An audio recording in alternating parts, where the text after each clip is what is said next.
This is Bishop Hughes in the Diocese of Newark, and it is Holy Week. The time of year, we call it the most holy time of year, where we spend our time focused on the last few days of the life and ministry of Jesus Christ as he headed towards a shameful and degrading death on the cross, as he suffered on that cross and he died and was eventually risen 3 days later, which we celebrate on Easter. We do these things not by rote and not by command, but we do them out of a desire to make this week something special, something truly dedicated to God. That's what the word holy means, dedicated to God.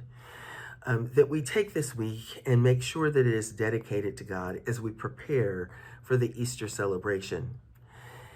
It's not simply an inwardly focused set of activities that we do.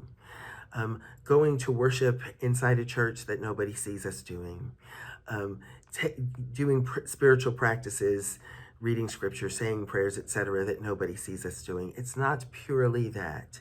It is also asking, how do we show up for the hard things?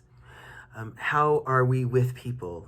How does our life this week become patterned after Jesus? A life that went right ahead in ministry with the hard things. He was fully human and fully divine. If he wanted to bypass the hard things, he could. But we never saw that happen once in his ministry.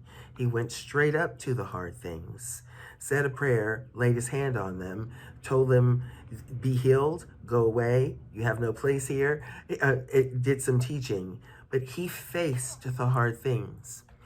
We have hard things to face right now, both as church and as individuals.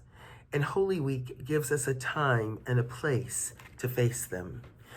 I want to share an example with you. One thing that was really important to me during this week, in addition to all of these services, is the presiding bishop asked that we do a prayer vigil this week. Prayers on Holy Monday across the nation.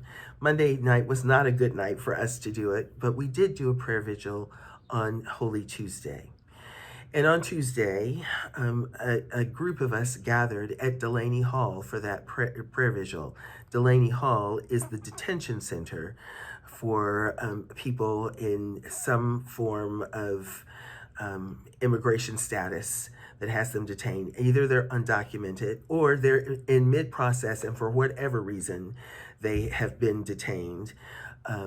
And sometimes they are released. While we were standing there, several people were released who should not have been detained in the first place, but there you have it. While we were there, it was a beautiful day on Holy Tuesday, but it was also a windy day. And I could not help but think of the Spirit of God, that wind that blew over the places that we call void, that were non-existent, that brought the earth into being, that God's Spirit, the Ruach, the wind, hovered over all of that as God called the earth into the existence. And there was that wind blowing in the midst of our prayers. And it made me wonder how God might bring wholeness and healthiness into existence in a place that is full of suffering and degradation. This is what facing the hard things looks like. It means, as a Christian, and I think that's the toughest part for us because we know how to show up as a political person, but as a Christian, to ask ourselves, where would Jesus be in this? And Jesus is always going to be with the vulnerable, those who are the most hurt, those who are suffering, those who are dehumanized, those who need divine help. And this is our calling as people, particularly this week, devoting ourselves to God in Holy Week. This is our calling, is to show up and face the hard things. For some of you, it might be going someplace or to a person for prayer. For some of us, it's going to mean studying hard things, learning about things that we don't really know all that much about, like white supremacy and white Christian nationalism. For some of us, it's going to mean really taking a moral inventory of our position on things and asking ourselves, am I thinking like a Christian, or is my thinking based on partisan politics? Whatever the case may be, the important thing for us to remember is not only do we not go alone, but Jesus went first.